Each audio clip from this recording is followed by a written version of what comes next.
তো হে প্রিয় ছাত্রছাত্রীগণ, আজকে আমরা আলোচনা করব খুবই একটি সাধারণ পর্ব, যা তোমার 2026-এর যে আমাদের গ্র্যাজুয়েশনের অর্থাৎ ইউজি আন্ডার গ্র্যাজুয়েটের যে বাংলা অনার্সের যে প্রথম সেমিস্টারের যে সিলেবাস, সেই পর্বটি আমরা আলোচনা করব।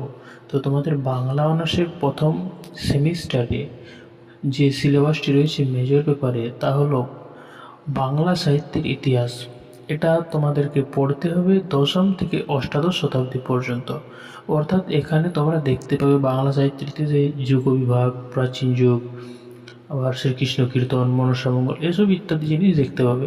তো আমরা পুরো সিলেবাসটা ডিটেলস লাইন বাই লাইন আলোচনা করব। তো সঙ্গে থেকো আমাদের। তো প্রিয় ছাত্রছাত্রীগণ, তোমাদের বাংলা অনার্সের যে প্রথম সেমিস্টার, তো সেটার পাঠ্য রয়েছে আমাদের সিধু-কানু বিরসা ইউনিভার্সিটিতে। প্রথমে রয়েছে যুগ বিভাগ। এখানে যুগ বিভাগে রয়েছে তোমাদের কালসীমা ও নিদর্শন, যুগ বিভাগের তাৎপর্য। এবার প্রাচীন যুগে রয়েছে তোমাদের চর্যাগীতি, যেখানে চর্যাগীতির আবিষ্কার, ধর্ম, সামাজিক ও সাহিত্যগত ঐতিহাসিক প্রেক্ষিত। এখানে চর্যাগীতি বলতে চর্যাপদকে বোঝানো হয়েছে। এবার তোমাদের রয়েছে আদি মধ্যযুগ, দ্বিতীয়ত আদি মধ্যযুগ। এখানে আদি মধ্যযুগের মধ্যে পড়তে হবে তোমাদের তুর্কি আক্রমণের প্রভাব, অর্থাৎ তুর্কি আক্রমণ হওয়ার পরে যে যুগ বিভাগ আমাদের বাংলাতে সৃষ্টি হয়েছিল, সেই যুগ বিভাগ সম্পর্কে আলোচনা করতে হবে।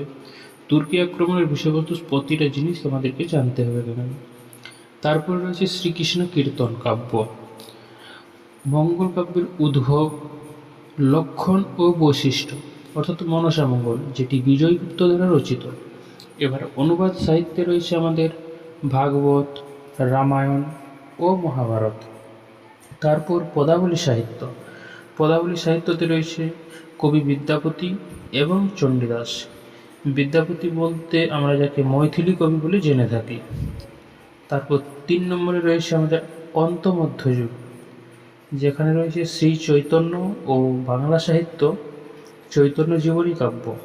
বৈষ্ণব পদাবলী সাহিত্যে রয়েছে জ্ঞানদাস, গোবিন্দদাস এবং বৃন্দাবনের সরগোস্বামী। অনুবাদ সাহিত্য, কাশিরাম দাস ও তার মহাভারত, অর্থাৎ কাশিরাম দাস দ্বারা রচিত যে মহাভারত, সেই মহাভারতের কথা বলা হয়েছে। মনসামঙ্গল কাব্য ও কবি, অর্থাৎ মনসামঙ্গল কাব্য পড়তে হবে।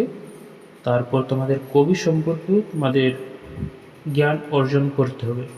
এখানে মনসামঙ্গল কাব্যের কবি হচ্ছে কেতকা দাস, অর্থাৎ কেতকা দাস ক্ষেমানন্দ। চণ্ডীমঙ্গল কাব্য, কবি মুকুন্দরাম চক্রবর্তী, অর্থাৎ মুকুন্দরাম চক্রবর্তী বলতে আমরা যাকে কবি কঙ্কন বলে জেনে থাকি। ধর্মমঙ্গল কাব্য ও কবি ঘনরাম চক্রবর্তী। ভারতচন্দ্র ও তার কাব্য অন্নদামঙ্গল। তারপর রয়েছে সপ্তদশ শতাব্দীর মুসলমান কবি ও কাব্য। এবার সপ্তদশ শতাব্দীতে আমরা যে কবিগুলোকে পেয়েছি মুসলমান কবি, তাদের মধ্যে বিখ্যাত কবি হলেন সৈয়দ আলাওল এবং দৌলত কাজী। তারপর তোমাদের মহারাষ্ট্র পুরাণ পড়তে হবে, বাউল গান পড়তে হবে, গাথা ও গীতিকা সাহিত্য, কবিগান ও কবিওয়ালা, টপ্পা, পাঁচালী, এইসব পড়তে হবে তোমাদের বাংলা সাহিত্যের ইতিহাসে প্রথম সেমিস্টারে। তারপর তোমাদের নিচে রয়েছে যে বইগুলো পড়তে হবে, অর্থাৎ সিধু-কানু বিরসা ইউনিভার্সিটি কিছুগুলো বই এখানে তোমাদেরকে সাজেস্ট করেছে পড়ার জন্য। সেই বইগুলো আমি বলছি তোমাদের। প্রথমত রয়েছে সুকুমার সেনের বাঙ্গালা সাহিত্যের ইতিহাস, খুবই পপুলার বই। এবং দ্বিতীয়ত রয়েছে বাংলা সাহিত্যের সম্পূর্ণ ইতিবৃত্ত, যেটি অসিত কুমার বন্দ্যোপাধ্যায় দ্বারা রচিত। এই দুটো বই কিন্তু আমাদের বাংলা সাহিত্যের ইতিহাসের জন্য খুবই পপুলার। এই দুটি বই তোমরা অবশ্যই পড়তে পারো এবং এগুলো খুবই ভালো বই। এছাড়াও রয়েছে তোমাদের বাংলা সাহিত্যের সমগ্র ইতিহাস, যেটি ক্ষেত্রগুপ্ত দ্বারা রচিত। তারপর ভূদেব চৌধুরী রয়েছে বাংলা সাহিত্যের ইতিকথা, বাংলা সাহিত্যের রূপরেখা রয়েছে গোপাল হালদারের।